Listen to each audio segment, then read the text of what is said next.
This is what I call a rapid recap of all the games that we've seen thus far.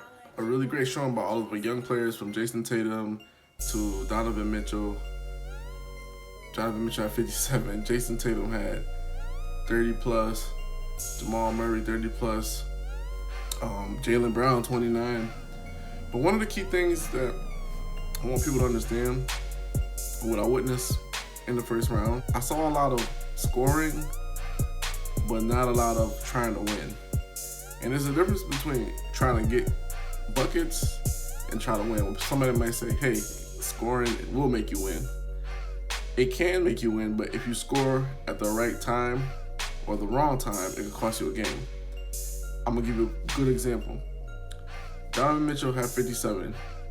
He was so caught up in scoring, they had a 5-point lead against the Denver Nuggets in regulation with like maybe 55 seconds or a minute left.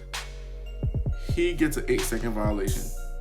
Jamal Murray comes down, hits a shot, hits another shot, hits another shot. So 3 plays in a row, he hits shots. If you have a minute left, there's only about 2.5 possessions left, if that. Donovan Mitchell forgot time to score because he was so caught up in scoring the ball, he forgot about every aspect on the court, includes 8 seconds. That turnover ruined the flow of the game for the Jazz.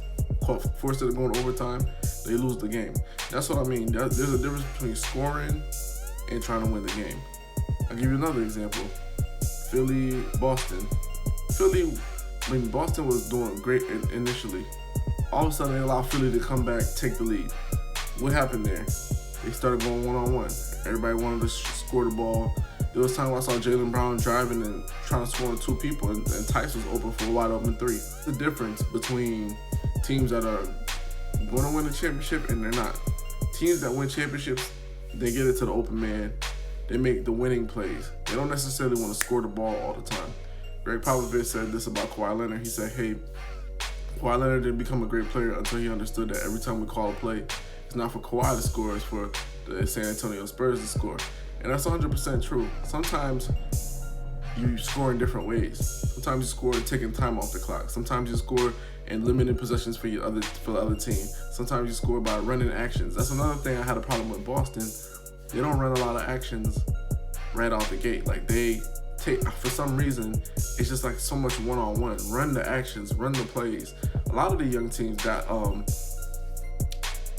Utah Jazz are the same exact way. Run your actions so you can get good shots, from good to great shots. Because once you run the play, the defense collapses and then you're wide open.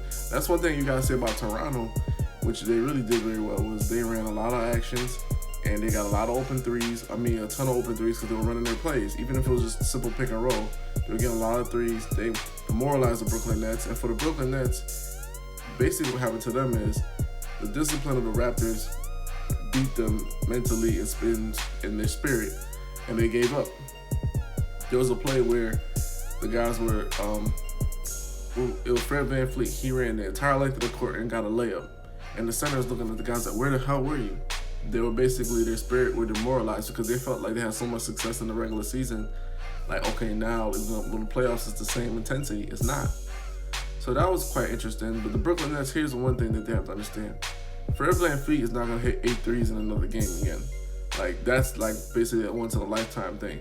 So if you take it like we just got whooped and we didn't have enough spirit and defensive fire, you can make the series interesting.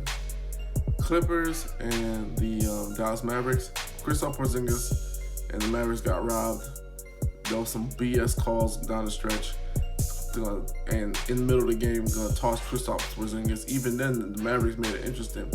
But with the Mavericks, this boils down to, again, we saw Luka doing his thing, but at the same time, you see some guys ball watching, and that hurt them. Because even though Kristaps was gone, which was a big detriment because Kawhi Leonard just ate in the paint all day, you know, they still could have ran some other actions or whatever, especially with Rick Carlisle at the helm.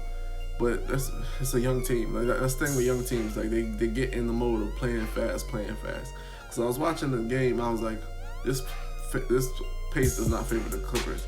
But then Kristaps Porzingis gets kicked out, and it's just, oh, okay, all bets are off. So essentially, overall theme I'm seeing thus far for the young teams, the young players, the young stars, they're getting theirs, they're getting their numbers. But are they making the winning plays to win and instill the winning habits? Because scoring too early and turnovers and key moments will cost you games. Doesn't matter how much you score. You saw Donovan Mitchell, he had 57 and still lost the game. Hoops Junction, Hoops Means Hooper. Like, comment, subscribe.